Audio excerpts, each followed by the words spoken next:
The stories of the Chiranjeevis are about valor, wisdom, righteousness, and devotion. How?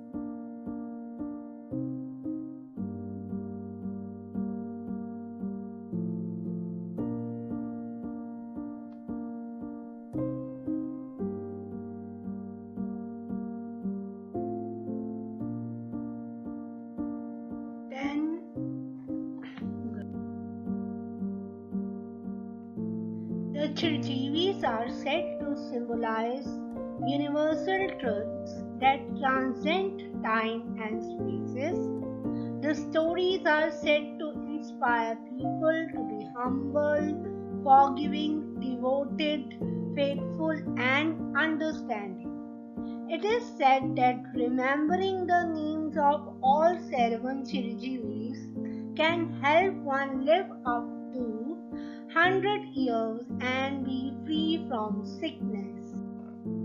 जो चिरंजीवीस थे वो universal truth को represent करते हैं, मतलब जो एक होता है। यूनिवर्सल मीन्स जो हर जगह प्रेजेंट होता है, वो ट्रुथ हमेशा जो रहता है, और transcend truth that transcend time and space, मतलब जो एक डिवाइन टाइम और स्पेस है, उसको बताता है।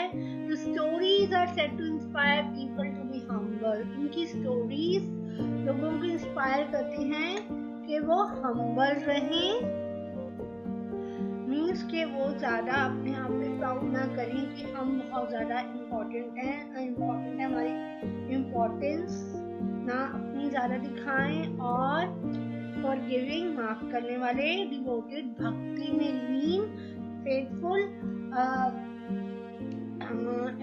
मीन्स किसी के प्रति ईमानदार रहना, और अंडरस्टैंडिंग, चीज़ों को समझने वाले।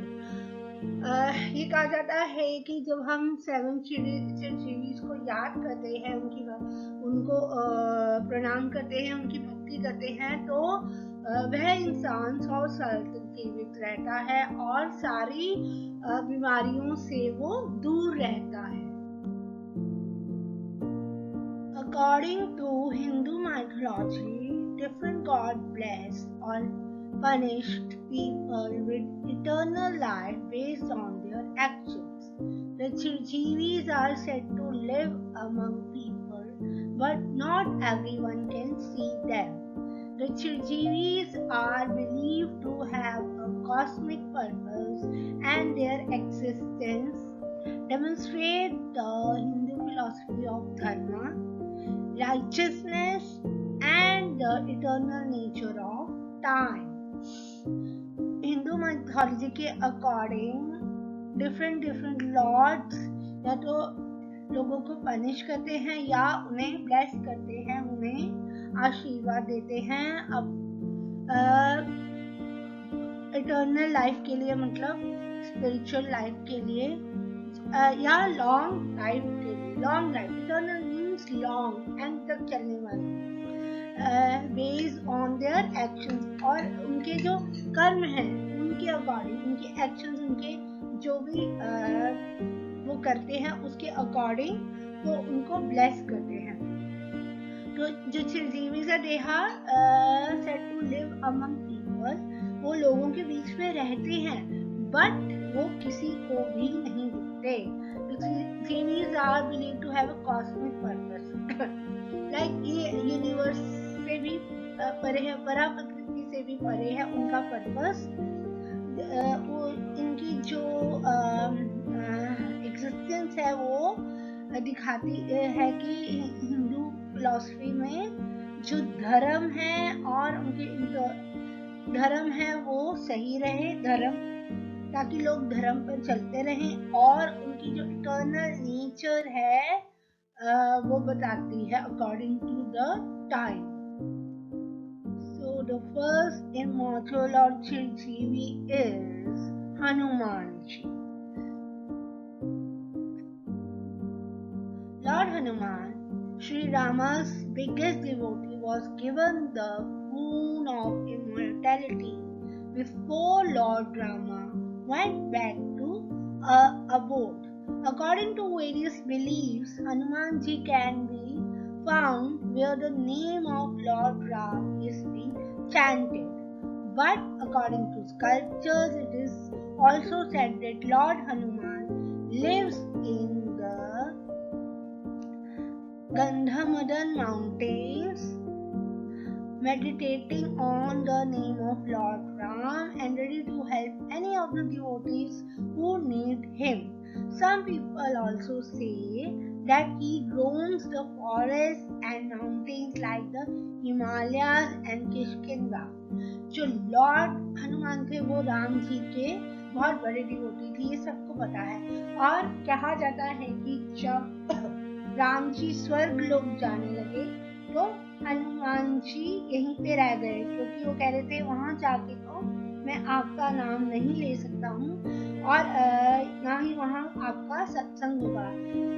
यहाँ धरती लोक में आपका नाम भी लिया जाएगा और आपका सत्संग भी होगा। तो जहाँ उनका नाम लिया जाएगा, हनुमान वहाँ रहना चाहते थे।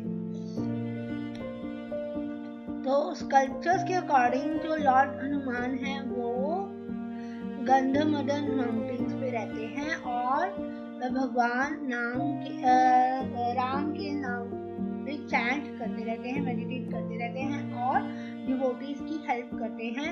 और कुछ कहते हैं कि वो किष्किंधा और हिमालय के पर्वतों पे अक्सर घूमते रहते हैं। The second one is Ashwatthama.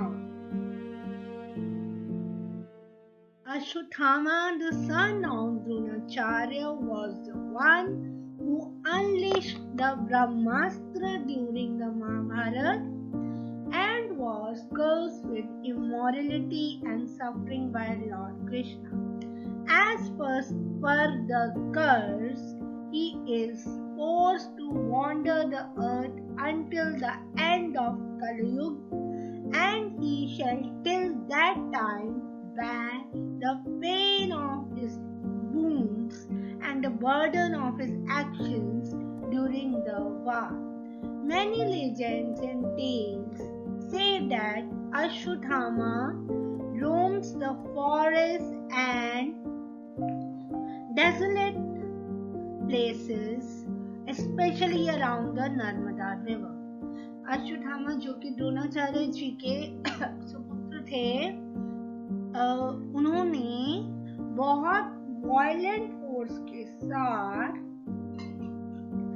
Brahmastra release किया था जो कि अनकंट्रोलेबल था, जिससे कि लॉर्ड कृष्णा उनसे गुस्सा हो गए थे और उन्हें ये पनिश किया था कि वो जब तक धरती एंड नहीं होती, जब तक कलयुग खत्म नहीं होता, वो इस धरती पे घूमते रहेंगे और अपने जख्मों का पेन बर्दाश्त करते रहेंगे और बर्डन जो उन्होंने किया था उसका बर्डन, जो वार के टाइम उन्होंने किया था उसका बर्डन वो हमेशा ढोते रहेंगे।